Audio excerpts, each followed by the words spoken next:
Hello guys, today I'm going to unpack my new audio interface, Focusrite Scarlet 282 third generation, which I have just received today and I'm very excited. I have used various audio interfaces before, mostly the cheap ones, but I was not happy with the results, so I decided to use this because they had very good reviews.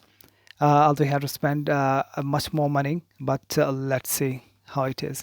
So so this is what I've got. So on the front, we just have the name, nothing more, and it says that this is 24-bit or 192 kilohertz.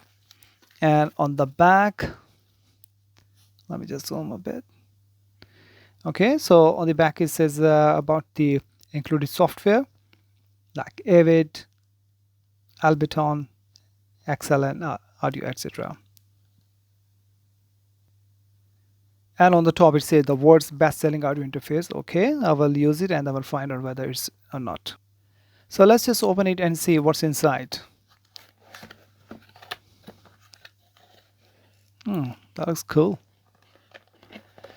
So this one I believe is the cable, type C to USB cable, and here's the main thing, and then we have this instructions here. So I'm gonna put this away. All right, wow. So here we have the real thing. My first impression is wow, it looks really cool, and it's a metallic body. It looks solid.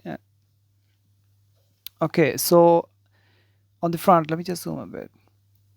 Okay, so on the front we have two inputs, so we can use either two XLR or a quarter range, and we have the gain 1, gain 2, and we have these separate buttons for both these setups.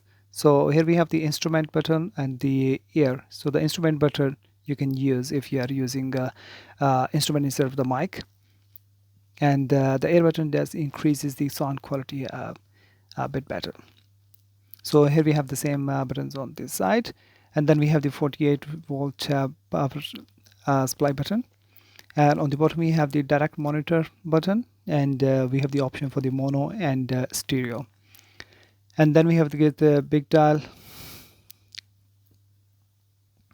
for the instrument, and on the right side we have you can insert your headphone and see a knob for the headphone volume. And on the back here goes the USB type C cable, and that connects to the computer or laptop, and then we have the line outputs to right and left. So that's all we have. There's nothing on here and nothing on the bottom. Yeah, so look wise it looks really good, it looks solid, but how the quality is, we'll find out when I test it for the quality. Thank you much for watching, and please don't forget to like and subscribe. Thank you.